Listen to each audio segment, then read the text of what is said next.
This is my new workshop. It's nearly 4 times the size of my old one, but bigger isn't always better. I wanted to fix all of the issues in my old workshop to make sure this one was the best that it could be. In fact, I've even left parts unfinished for that exact reason. Here are the 5 changes I'm making this time round to make a better workshop. First up, lighting. I wanted to make sure that the lighting was spot on in here, not only for filming, but also to make working a lot easier. My old workshop was an outbuilding that just had a couple of lights in there. But in this space, I wanted to plan the lighting beforehand and install LED strips to make sure that the new space had enough light. I spent a while working out what sort of lights to use and went back and forth between LED panels and the strips that I ended up going for. The final decision was pretty much down to cost. I could get these strip lights for a fraction of the cost of the big diffused panels. They would have been nice, but the cost just didn't outweigh the benefits for me. Next up is power. With a larger space, I wanted to make sure that I had plenty of sockets. To help me plan this, I drew the space up on a very crude Photoshop document, and I spent hours working out where all the tools would go. That meant I could decide what sockets I needed and where. Then I looked at the heights required. I've got loads of sockets at mid height for general use for main power tools, some of the larger tools and stuff like chargers.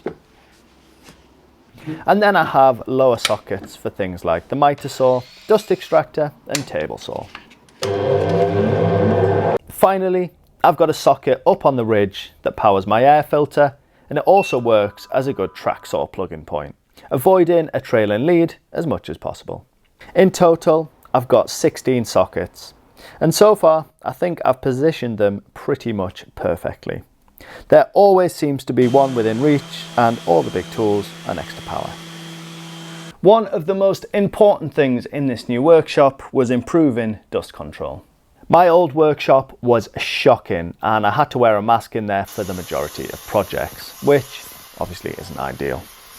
My priority when planning this space was to make sure all of the tools had the best extraction that I could give them. Firstly, the table saw is an upgrade, and that alone has much better extraction when hooked up to my dust collector. I've also added crown guard extraction, which makes this produce almost no dust now. The second huge upgrade was the miter station. I wanted this to be the focal point of the workshop, and my miter saw in the old space was the main culprit for creating dust. With this miter station, the built-in extraction collects most of it. Almost all of the fine dust is collected, which is my main concern. If some of the larger chips land on the bench, I'm not really worried about breathing them in. It's the fine dust that I'm concerned about. I've also got flexible hose that reaches all of the bigger tools, so they can all be hooked up to dust collection when I'm using them without installing permanent ducting. And anything that does end up airborne gets collected by the air filter. When I was planning this workshop, I spent a lot of time looking at the space and dragging things around on the computer screen to work out the workflow I would actually use. I also made sure that the large tools could handle full lengths of timber without having to constantly move everything around.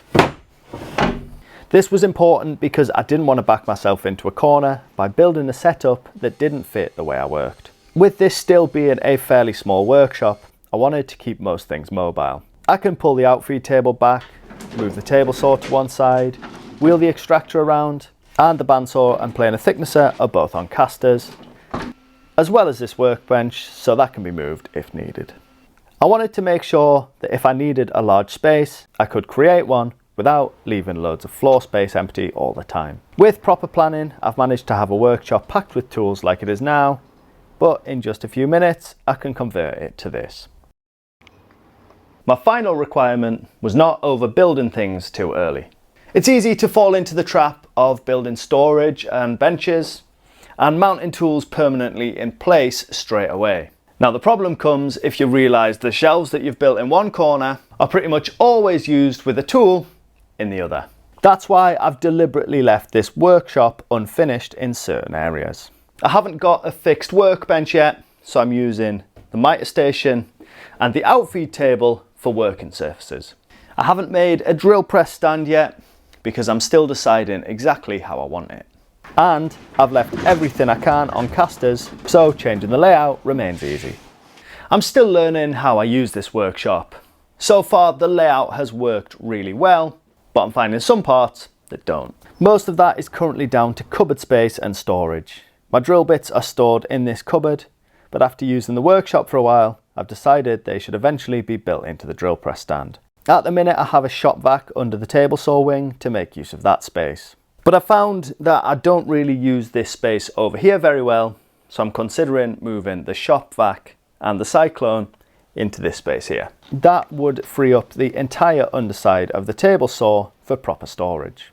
Or alternatively, if I get another larger tool, like a drum sander for instance, this could potentially become space for storing that. Because I don't know which one is going to be the most useful option, for now, I'm just going to leave it open.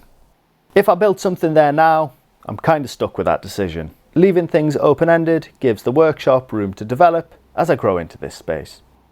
I've really been loving having all of this space in my new workshop. It's not huge by any means, but it's pretty much the perfect size for what I do. I'm really looking forward to developing this over the next few months and seeing what it becomes. If you want to see the backstory of this workshop and the move from my old one, make sure you check out this video next. As always, thank you for watching, and I'll see you in the next one.